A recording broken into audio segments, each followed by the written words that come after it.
En moins de 10 heures, le Bénin bascule dans une crise où deux récits irréconciliables prétendent chacun incarner la vérité politique nationale. Pendant que le président Patrice Talon affirme à la télévision que le coup d'État a échoué, des soldats annoncent l'inverse et décrivent une armée épuisée, sous-équipée, abandonnée dans le nord du pays. Face à cette dissonance publique, que devrait penser le citoyen ? Et comment Ibrahim Traoré lirait-il une telle fracture de souveraineté ? Ce moment d'incertitude ouvre un carrefour historique, observé bien au-delà de Cotonou, avec des implications régionales immédiates pour la stabilité, la légitimité et l'avenir institutionnel. Cette analyse promet d'éclairer ce qui se joue réellement derrière la tentative de coup d'État au Bénin, sans céder aux récits partisans ni aux slogans émotionnels. Le bénéfice pour le lecteur est clair, comprendre en 10 minutes les risques concrets pour la sécurité, l'économie et la souveraineté nationale. L'enjeu dépasse un affrontement de pouvoir. Il touche à la relation fragile entre l'armée et l'État, à la confiance du public et à la place des acteurs extérieurs dans une crise interne. À partir des déclarations opposées du pouvoir civil et des militaires, le récit suivra une méthode simple. D'abord, identifier les faits revendiqués et les contradictions visibles. Ensuite, replacer ces éléments dans le contexte d'une armée engagée au nord contre des groupes armés avec des moyens jugés insuffisants. Enfin, examiner pourquoi cette crise résonne au-delà du Bénin, dans un Sahel déjà marqué par des ruptures politiques successives. La question centrale n'est donc pas seulement qui contrôle l'appareil d'État aujourd'hui, mais ce que cette séquence révèle sur la solidité des institutions et les coûts humains d'une gouvernance contestée. 10 heures seulement séparent l'annonce officielle de l'échec du coup d'État et la revendication inverse des militaires. Un délai inhabituellement court qui signale une rupture plus profonde que la simple confusion.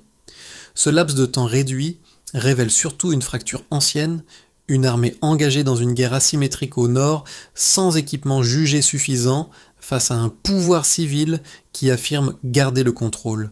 Pour comprendre cette dissonance, il faut revenir au contexte immédiat. Le président Patrice Talon s'adresse rapidement à la nation pour rassurer, affirmant que les conspirateurs ont été arrêtés et que l'ordre constitutionnel est rétabli. Dans le même temps, le colonel Pascal Tigri et les soldats regroupés au sein du comité militaire pour la refondation soutiennent que leur action a réussi et qu'ils parlent au nom d'une armée sacrifiée. Ces deux récits ne cherchent pas seulement à convaincre, ils tentent chacun d'imposer une légitimité. Le nord du Bénin constitue l'arrière-plan constant de cette crise. Selon les militaires, les soldats y combattent des groupes terroristes mieux armés, avec un manque d'équipement, de formation et de soutien logistique. Cette situation, décrite comme durable, nourrit un sentiment d'abandon et transforme une revendication professionnelle en discours politique sur la dignité et la souveraineté nationale. C'est ici que la comparaison régionale devient inévitable. Dans le Sahel, des crises récentes ont montré comment une armée marginalisée peut devenir un acteur central du débat sur la souveraineté. Ibrahim Traoré est souvent cité dans ces discussions comme une figure incarnant cette bascule entre pouvoir civil contesté et affirmation militaire. Sans assimiler les contextes, cette référence éclaire la manière dont le cas béninois s'inscrit dans une dynamique régionale plus large, où la question n'est plus seulement l'ordre constitutionnel, mais la crédibilité de l'État face à ses propres forces. Pour saisir l'impact concret de la crise, il faut quitter les déclarations nationales et regarder le terrain décrit par les militaires. Le colonel Pascal Tigri devient alors un personnage central, non comme symbole idéologique, mais comme porte-voix d'un malaise opérationnel ancien. À travers ses prises de parole, l'armée n'est plus présentée comme un simple instrument de l'État, mais comme une institution en souffrance, engagée quotidiennement dans le nord du pays. Les soldats évoquent des combats menés dans des conditions précaires. Ils parlent d'équipements insuffisants, de logistique défaillante et d'un sentiment d'isolement face à des groupes armés mieux préparés. Ce récit, qu'il soit contesté ou non par le pouvoir, produit un effet immédiat. Il rend visible une fracture entre ceux qui décident à Cotonou et ceux qui affrontent la violence sur le terrain. Cette fracture a des conséquences rapides sur l'opinion publique. Lorsque l'armée affirme qu'elle se bat davantage pour sa survie que pour une stratégie nationale claire, la question de la légitimité change de nature. Le débat ne porte plus uniquement sur la légalité d'un coup d'État, mais sur la responsabilité politique envers des soldats exposés. Dans ce cadre, la figure de Tigri sert de point de convergence. Il incarne à la fois la colère militaire et une revendication plus large de dignité nationale. Même sans contrôle total de l'appareil d'État, ce discours modifie déjà l'équilibre symbolique. Il installe une interrogation durable. Un gouvernement peut-il conserver l'autorité morale s'il est perçu comme déconnecté des réalités sécuritaires vécues par ses propres forces ? Avant la tentative de coup d'État, le récit officiel insistait sur la stabilité institutionnelle et la maîtrise progressive de la situation sécuritaire. Après les déclarations des militaires, cette narration bascule vers une séquence beaucoup plus heurtée, structurée par 3 temps distincts. L'activation, le point de tension maximale, puis les répliques immédiates. L'activation commence avec l'annonce télévisée du président Patrice Talon. En affirmant que le coup a échoué et que les auteurs ont été arrêtés, le pouvoir civil cherche à fermer rapidement la fenêtre d'incertitude. Cette prise de parole vise à rassurer la population, mais aussi les partenaires régionaux et internationaux, en signalant que l'ordre constitutionnel demeure intact. À ce stade, le message est simple. L'État tient encore. La tension monte presque aussitôt. Le colonel Pascal Tigri et les soldats du comité militaire pour la refondation diffusent un récit opposé, affirmant que leur action est réussie et qu'elle répond à une situation devenue intenable. Ils décrivent une armée envoyée au front sans moyens adéquats, engagée dans le nord contre des groupes armés mieux équipés. Ce contraste brutal entre 2 versions publiques crée un choc narratif. Il ne s'agit plus seulement d'un désaccord politique, mais d'une confrontation directe entre 2 sources d'autorité. Le point de bascule intervient lorsque les militaires élargissent leur discours. Ils ne se contentent plus de contester le pouvoir en place. Ils lient leur action à des thèmes plus vastes. La dignité des soldats, la souveraineté nationale et l'ingérence étrangère. La France et le Nigeria sont explicitement mentionnés comme soutien du président Talon, une intervention présentée comme la preuve d'un système où les intérêts extérieurs priment sur ceux des soldats et du peuple. À partir de là, le coup d'État devient, dans leur narration, un acte de justice plutôt qu'une rupture illégitime. Les répliques ne tardent pas. Le soutien affiché de puissances étrangères au pouvoir civil est perçu par une partie de l'opinion comme une confirmation des accusations militaires. Ce soutien, même justifié par des arguments de stabilité régionale, alimente le sentiment d'ingérence et renforce la détermination des contestataires. La crise cesse alors d'être strictement nationale pour s'inscrire dans un cadre géopolitique plus large. C'est dans cette séquence que la référence à Ibrahim Traoré apparaît régulièrement dans les débats publics et médiatiques. Son nom sert de point de comparaison implicite, illustrant comment, ailleurs dans le Sahel, des figures militaires ont su transformer un conflit institutionnel en discours de souveraineté. Sans transposer mécaniquement les situations, cette analogie accentue la charge symbolique des événements béninois. Les répliques finales de cette phase laissent un pays suspendu. L'autorité de l'État est proclamée, mais contestée. La stabilité est affirmée, mais fragilisée. Et la question centrale demeure ouverte. Cette séquence marque-t-elle un épisode isolé ou le début d'une recomposition durable du rapport entre armée, pouvoir civil et souveraineté nationale? Avant la tentative de coup d'État, le pouvoir exécutif présentait la situation sécuritaire comme sous contrôle relatif. Après l'événement, un seul indicateur domine les débats, le délai de 10 heures séparant 2 versions publiques totalement opposées. Ce passage d'une communication unifiée à une contradiction ouverte en moins d'une demi-journée constitue le premier signal mesurable d'une fragilisation institutionnelle. Le chiffre des 10 heures n'est pas anodin. Il indique une incapacité à stabiliser rapidement le récit national dans une situation de crise aiguë. Dans de nombreux contextes politiques, un tel écart temporel suffit à installer le doute, surtout lorsqu'il concerne des questions de sécurité et de légitimité du pouvoir. Ici, ce délai court a permis aux militaires de s'exprimer avant que le discours officiel ne s'impose durablement. Un second élément quantifiable réside dans la localisation répétée des combats évoqués par les soldats. Le nord du Bénin est mentionné de manière constante comme zone d'engagement principale contre des groupes armés. Même sans chiffres précis sur les effectifs ou les pertes, cette focalisation géographique agit comme un indicateur indirect. Elle signale que l'effort militaire est concentré loin du centre politique, ce qui accroît mécaniquement le sentiment d'abandon exprimé par les troupes. La comparaison implicite avec d'autres crises régionales constitue un troisième repère. Dans le Sahel, des situations similaires ont montré que lorsque l'armée estime que l'écart entre les promesses politiques et la réalité du terrain devient trop important, le risque de rupture augmente fortement. Le nom d'Ibrahim Traoré apparaît alors comme une référence comparative, non pour établir une équivalence chiffrée, mais pour souligner une trajectoire observée ailleurs. Une armée marginalisée qui se repositionne comme acteur central du discours national. Un quatrième indicateur concerne l'intervention étrangère.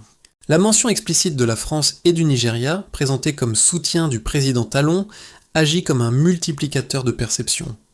Même sans données chiffrées sur les troupes ou les moyens engagés, l'annonce de cette implication suffit à transformer une crise interne en enjeu géopolitique.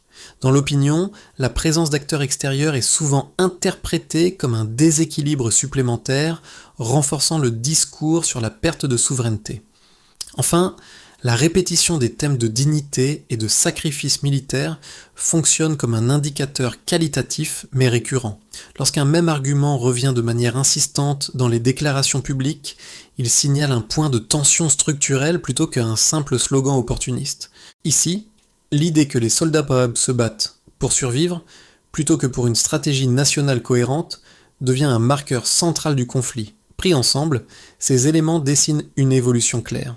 D'une situation officiellement stable, le pays passe en quelques heures à une crise où le temps, le territoire et les récits se fragmentent. La question qui en découle n'est plus seulement de savoir qui détient le pouvoir formel, mais si l'État peut encore réduire cet écart entre discours, terrain et perception collective avant qu'il ne devienne irréversible. Pour évaluer la crise de manière équilibrée, il faut d'abord considérer l'argument central du pouvoir civil. Du point de vue du président Patrice Talon, maintenir l'ordre constitutionnel est une priorité absolue. Un coup d'État, même motivé par des griefs réels au sein de l'armée, représente une rupture dangereuse qui peut plonger le pays dans une instabilité prolongée. Selon cette logique, la réponse rapide et le soutien extérieur visent à éviter un vide institutionnel et à préserver la continuité de l'État. Un second argument en faveur du pouvoir repose sur la dimension régionale. Dans une zone déjà marquée par des transitions militaires successives, laisser un coup d'État aboutir pourrait créer un précédent. Cette crainte explique l'implication de partenaires comme la France et le Nigeria, présentée comme une action de stabilisation plutôt qu'une ingérence. Dans cette lecture, l'intervention extérieure serait un mal nécessaire pour contenir un risque plus large de contagion politique. Cependant, ces arguments rencontrent aussi une objection majeure formulée par les militaires. Ils soutiennent que la légalité institutionnelle perd de sa force lorsque l'armée, pilier de la sécurité nationale, se sent abandonnée. Selon eux, la stabilité proclamée masque une réalité opérationnelle faite de sacrifices humains et de moyens insuffisants. Dans ce cadre, l'action militaire n'est pas perçue comme une ambition de pouvoir, mais comme un signal d'alarme devenu inévitable. La comparaison implicite avec d'autres trajectoires régionales renforce cette objection. Ibrahim Traoré est souvent évoqué pour illustrer comment, dans certains contextes, une prise de pouvoir militaire a été justifiée par l'échec perçu du pouvoir civil à protéger ses forces et sa souveraineté. Sans valider cette approche, cette référence montre que l'argument militaire s'inscrit dans un schéma déjà observé et non dans une rupture isolée. La tension centrale réside donc entre deux rationalités. L'une privilégie la légalité formelle et la prévention du chaos institutionnel. L'autre met en avant la légitimité vécue, fondée sur la sécurité, la dignité des soldats et la perception de souveraineté. Aucune de ces positions n'est dénuée de logique, mais leur coexistence, sans mécanisme de médiation crédible, transforme la crise en impasse politique, où chaque camp renforce involontairement la radicalisation de l'autre. À ce stade, l'enjeu principal n'est plus de trancher entre deux versions concurrentes des faits, mais de comprendre le glissement qui s'opère sous la surface. La tentative de coup d'État agit comme un révélateur accéléré d'une question plus large, la souveraineté nationale face aux dépendances sécuritaires et politiques. Lorsque les militaires béninois lient explicitement leur action à l'ingérence étrangère, ils déplacent le débat du terrain institutionnel vers un registre symbolique beaucoup plus mobilisateur. Ce déplacement change la nature de la crise. Il ne s'agit plus uniquement de savoir si le président Talon conserve le contrôle de l'appareil d'État. Il s'agit de déterminer qui incarne, aux yeux d'une partie de la population, la défense effective des intérêts nationaux. À partir de ce moment, chaque intervention extérieure, même justifiée par la stabilité régionale, risque d'être interprétée comme une confirmation du problème dénoncé. C'est ici que la référence à Ibrahim Traoré prend tout son sens analytique. Son nom circule moins comme un modèle précis que comme un symbole d'une rupture déjà observée ailleurs dans le Sahel. Cette comparaison suggère que le Bénin n'est plus perçu comme un cas isolé, mais comme un maillon potentiel d'une recomposition régionale du rapport entre armée, pouvoir civil et souveraineté. Le point médian du récit est donc clair. La crise béninoise a changé d'échelle. Elle n'est plus seulement une affaire de contrôle politique interne, mais un test de crédibilité pour l'État face à ses forces armées, à sa population et à un environnement géopolitique attentif. Les conséquences concrètes de la crise se mesurent d'abord au niveau de l'État. Pour les institutions, la coexistence de deux récits publics affaiblit l'autorité symbolique du pouvoir. Même si le gouvernement conserve les leviers administratifs, la contestation militaire installe un doute durable sur sa capacité à représenter l'intérêt national. Ce doute complique toute prise de décision, notamment en matière de sécurité où la confiance entre civils et militaires est essentielle. Pour les forces armées, l'impact est immédiat et profond.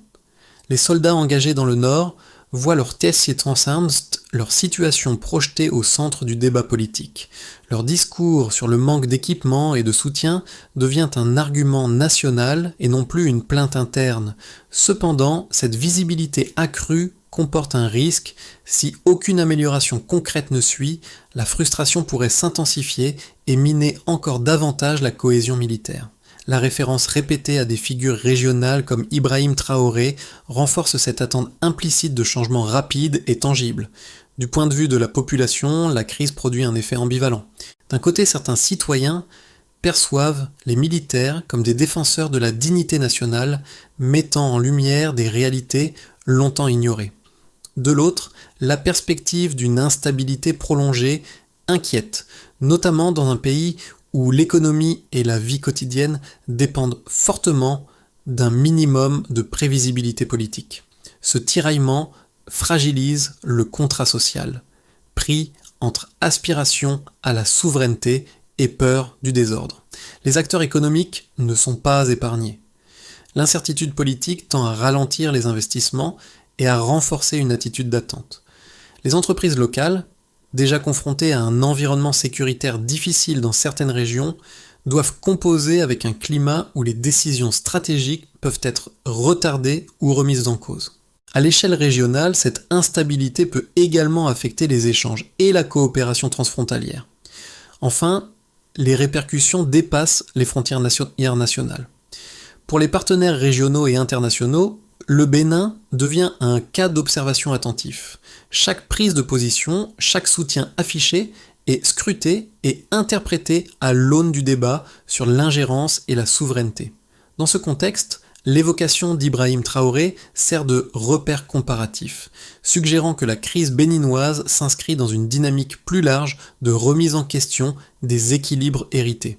Au total, les effets de cette séquence sont multiples et interdépendants. Ils touchent l'État, l'armée, les citoyens et les partenaires extérieurs. La question n'est plus seulement de savoir comment la crise sera résolue à court terme, mais quelle trace durable elle laissera sur la relation entre pouvoir, sécurité et souveraineté au Bénin.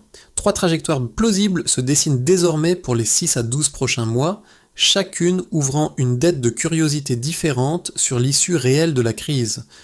Aucune ne peut être assignée à une probabilité précise, mais chacune éclaire des choix et des coûts distincts pour l'État béninois. Dans le scénario de base, une forme de stabilisation institutionnelle s'installe sans transformation profonde. Le pouvoir civil conserve ses fonctions, appuyé par des partenaires extérieurs, tandis que l'armée obtient des ajustements limités sur les conditions opérationnelles. Ce scénario réduit le risque d'effondrement immédiat, mais laisse intacte la fracture de confiance. La crise est contenue, non résolue. À moyen terme, cette solution maintient une paix relative au prix d'une tension latente, prête à ressurgir lors d'un nouvel choc sécuritaire ou politique. Dans le scénario optimiste, la crise sert de catalyseur à une réforme crédible.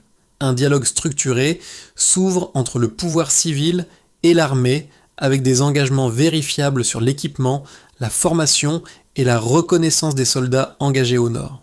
Dans ce cadre, la souveraineté est redéfinie non par la rupture, mais par la capacité de l'État à réduire sa dépendance sécuritaire et à restaurer la confiance interne. Ce scénario suppose une coordination fine entre autorités nationales et partenaires régionaux, ainsi qu'une communication transparente envers la population. Il est exigeant, mais porteur d'un gain durable en légitimité. Dans le scénario pessimiste, la polarisation s'aggrave. Le soutien extérieur est perçu comme une ingérence croissante, alimentant la défiance populaire et militaire. Les revendications non satisfaites se transforment en contestations répétées, fragmentant davantage l'autorité de l'État. Dans ce cas, le pays entre dans une instabilité prolongée, avec des répercussions économiques et sécuritaires régionales. La souveraineté devient un mot d'ordre conflictuel plutôt qu'un objectif partagé. Face à ces scénarios, une recommandation de méthode s'impose. Plutôt que de chercher une victoire narrative immédiate, les décideurs gagneraient à évaluer chaque option à l'aune d'une question simple. Réduit-elle ou amplifie-t-elle l'écart entre discours politique et réalité vécue par les soldats et les citoyens? La réponse à cette question conditionnera la trajectoire réelle du Bénin bien plus que toute déclaration officielle. Au-delà des analyses institutionnelles, cette crise touche des réalités que beaucoup reconnaissent intuitivement. Elle parle de la relation entre ceux qui prennent des décisions et ceux qui en supportent les conséquences concrètes. Même sans vivre au Bénin, le lecteur peut identifier ce décalage universel entre promesses politiques et expériences quotidiennes. Pour un premier groupe, celui des citoyens ordinaires, l'enjeu est la sécurité et la stabilité. Lorsque l'État apparaît fragilisé, les effets se traduisent par l'incertitude, la crainte d'une économie ralentie et la peur de voir la violence se rapprocher. La question n'est pas idéologique, elle est pratique.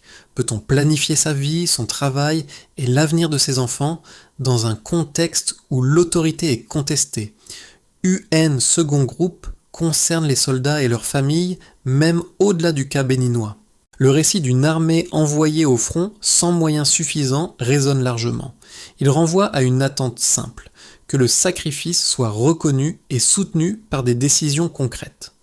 Lorsque cette reconnaissance fait défaut, la loyauté institutionnelle devient fragile, quel que soit le pays. Un troisième groupe est celui des observateurs régionaux et internationaux. Pour eux, la crise agit comme un signal. Elle montre comment des tensions internes peuvent rapidement prendre une dimension géopolitique, surtout lorsque des acteurs extérieurs sont impliqués. La référence à Ibrahim Traoré, souvent mobilisé dans ces débats, rappelle que ces dynamiques ne sont pas isolées et qu'elles peuvent nous se reproduire ailleurs. À ce stade, deux attitudes sont possibles pour le lecteur. La première consiste à réduire la crise à un affrontement lointain, sans lien avec sa propre réalité. La seconde invite à y voir une illustration plus large d'un problème récurrent. Comment maintenir des institutions légitimes lorsque l'écart se creuse entre le centre du pouvoir et ceux qui vivent les risques au quotidien? Cette question dépasse le Bénin et concerne toute société confrontée à des choix de gouvernance sous pression. Toute sortie de crise crédible repose moins sur des déclarations que sur une séquence d'actions lisibles, ordonnées et mesurables. Dans le cas béninois, plusieurs étapes se dégagent si l'objectif est de réduire durablement la fracture entre pouvoir civil, armée et population. La première étape concerne la reconnaissance formelle du problème. Les autorités doivent admettre publiquement l'existence de tensions réelles au sein des forces armées, sans pour autant valider une rupture institutionnelle. Cette reconnaissance crée un espace de dialogue et réduit la tentation de la confrontation symbolique. Sans ce signal initial, toute réforme apparaît défensive et peu crédible. La deuxième étape implique un audit opérationnel clair. Il s'agit d'identifier dans des délais précis les besoins réels des unités engagées au Nord, en matière d'équipement, de logistique et de formation. Les résultats doivent être partagés avec des indicateurs simples permettant de mesurer les progrès. Cette phase transforme un discours général sur la dignité des soldats en engagement vérifiable. La troisième étape relève de la gouvernance. Un mécanisme de dialogue structuré entre civils et militaires est nécessaire, avec des responsabilités définies et des échéances publiques. Ce cadre limite la personnalisation du conflit et évite qu'il ne se cristallise autour de figures isolées, comme cela a été observé ailleurs avec Ibrahim Traoré. La quatrième étape concerne les partenaires extérieurs. Leur rôle doit être clarifié et conditionné à des objectifs précis afin de réduire la perception d'ingérence. Une coopération transparente, orientée vers le renforcement des capacités nationales, est essentielle pour restaurer la crédibilité de l'État. Enfin, la mesure de l'efficacité constitue la dernière étape. Sans critères d'évaluation réguliers, même les meilleures intentions s'érodent. La question clé devient alors simple: ces actions réduisent-elles concrètement l'écart entre discours politique et réalité vécue sur le terrain? Au fil du récit, une image revient avec insistance, celle de soldats déployés loin du centre politique, affrontant des risques élevés pendant que le pays débat de légitimité et de souveraineté. Cette image, déjà évoquée plus tôt, sert ici de rappel émotionnel. Elle relie les déclarations abstraites aux conséquences humaines concrètes. La crise béninoise n'est pas seulement une suite d'événements politiques, elle est aussi une accumulation de décisions passées qui ont progressivement creusé un écart entre l'État et ceux chargés de le défendre. Lorsque cet écart devient visible, il transforme chaque discours officiel en épreuve de crédibilité. La question de la souveraineté cesse alors d'être théorique et prend un visage humain. C'est pour cette raison que la comparaison avec Ibrahim Traoré continue de résonner dans l'espace public. Non comme une solution prête à l'emploi, mais comme un miroir tendu à un pouvoir confronté à ses propres limites. Ce miroir rappelle qu'ignorer durablement les signaux internes finit par renforcer des ruptures difficiles à réparer. Le fil émotionnel de cette crise tient donc en une tension simple. D'un côté, la volonté de préserver l'ordre et la stabilité. De l'autre, l'exigence de reconnaissance, de dignité et de cohérence entre parole et action. Tant que ces deux dimensions resteront désalignées, aucune victoire politique ne pourra être pleinement convaincante. La phrase qui s'impose alors comme un point d'ancrage est brève. La souveraineté ne se proclame pas, elle se démontre. Au terme de ce parcours, la crise béninoise apparaît moins comme une exception que comme un révélateur. Elle met en lumière des tensions que beaucoup de sociétés connaissent lorsque la sécurité, la souveraineté et la légitimité politique ne progressent plus au même rythme. Ce constat invite à dépasser les lectures simplistes, qu'elles soient strictement juridiques ou exclusivement émotionnelles. Pour le lecteur, l'enjeu n'est pas de choisir un camp, mais de garder ouvertes les bonnes questions. Comment un État peut-il préserver l'ordre institutionnel tout en répondant aux réalités vécues par ses forces de sécurité? À quel moment le soutien extérieur stabilise-t-il une situation? Et à partir de quand nourrit-il au contraire la perception d'ingérence? Ces interrogations structurent aujourd'hui bien plus que le seul cas du Bénin. La circulation de références régionales, comme celle d'Ibrahim Traoré, montre à quel point les trajectoires nationales sont désormais comparées et mises en relation. Chaque crise devient un précédent potentiel, observé et interprété au-delà de ses frontières. La réflexion ne s'arrête donc pas ici, elle se prolonge dans le regard que chacun porte sur ces dynamiques, dans la manière dont on analyse les faits, les discours et leurs effets réels. Selon vous, quels critères devraient primer lorsqu'un pays se trouve pris entre stabilité immédiate et exigence de souveraineté durable ?